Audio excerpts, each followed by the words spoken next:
Hi everyone. I had something that I just wanted to share with everyone that's been on my mind lately, and that is mixing guilt and shame together.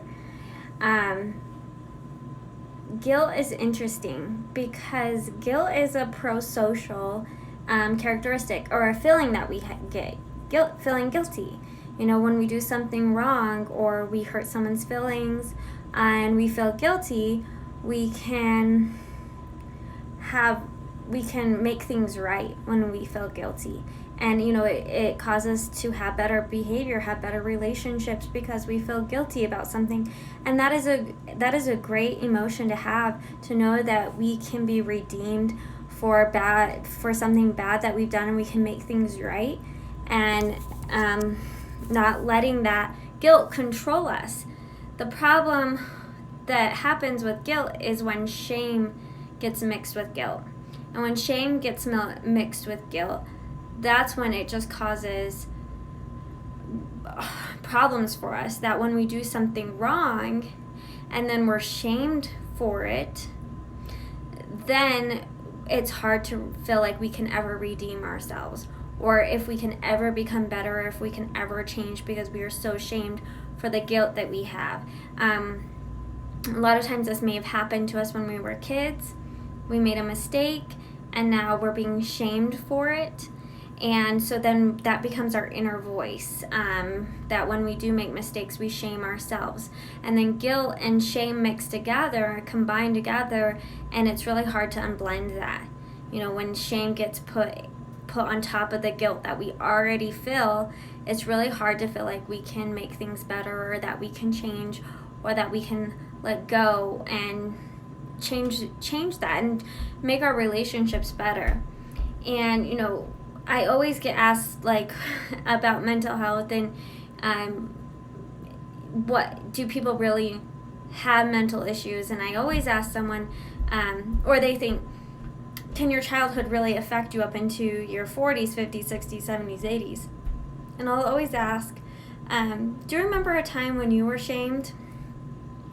And everyone can go, yes, I remember when I was shamed. And I go, tell me about it. And it's usually a parent or a coach or a teacher. And I say, can you still feel that? Can you still feel that emotion? And they say, yeah, oh yeah, I remember. I can feel it now, exactly how I felt when I was 3, 5, 7, 20. I can still feel that shame.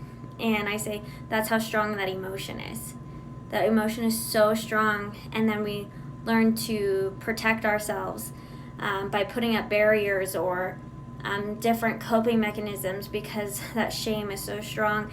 And when that's put on top of guilt, can you imagine how a child may feel and how you feel now, because you've made mistakes, and you definitely know that you have done things wrong, and then you add the shame on top of it. And it's really hard to believe in change if we keep mixing guilt and shame. When you do something wrong, know that it can be redeemed. That won't define you forever, and that you can change if you choose to. And there's nothing wrong if you choose not to.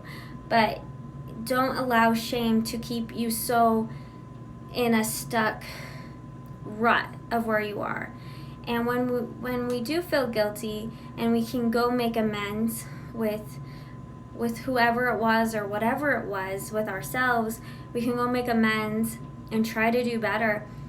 We can live without guilt and without shame if we don't keep allowing it to layer on and layer on. So that's my little thing today.